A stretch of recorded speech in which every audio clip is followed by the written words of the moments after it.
Bonjour à tous.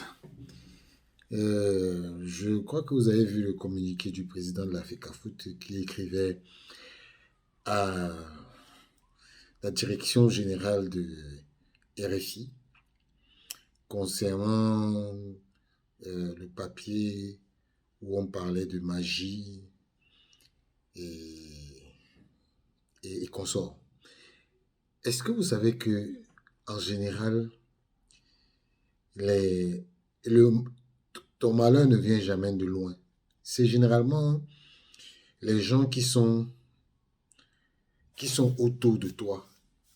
Le papier qui a été écrit par un journaliste camerounais. Allez sur le site de RFI. Vous tapez le titre de,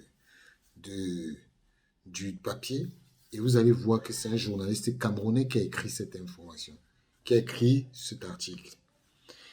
Je vais vous faire écouter une émission d'une télévision camerounaise où ce sont toujours les Camerounais qui sont venus raconter comment, pendant le Chan, le Cameroun a fait ceci, le Cameroun a fait cela.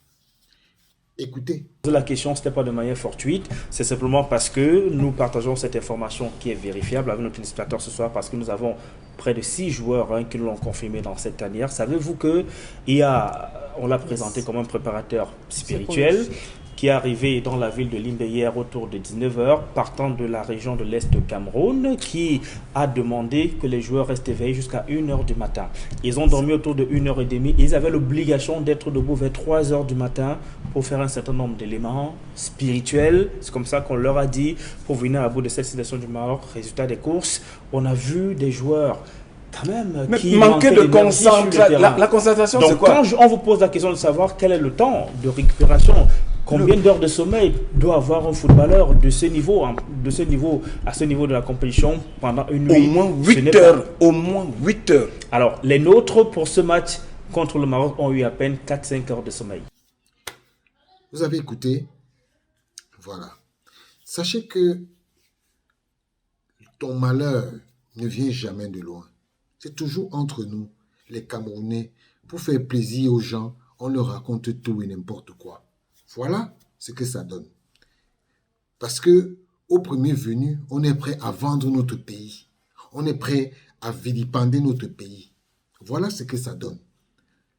Et j'aimerais bien qu'un jour, qu'un Camerounais vienne en France faire un papier ou bien vienne en France avec l'étiquette de journaliste camerounais et aller faire une enquête si on va même lui ouvrir la fenêtre. Si on va même lui ouvrir la fenêtre. Mais comme nous sommes ce que nous sommes, quand on sent que c'est RFI, il faut qu'on dise tout. Il faut qu'on sorte tout.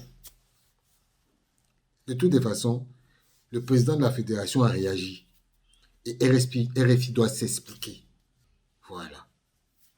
Ciao.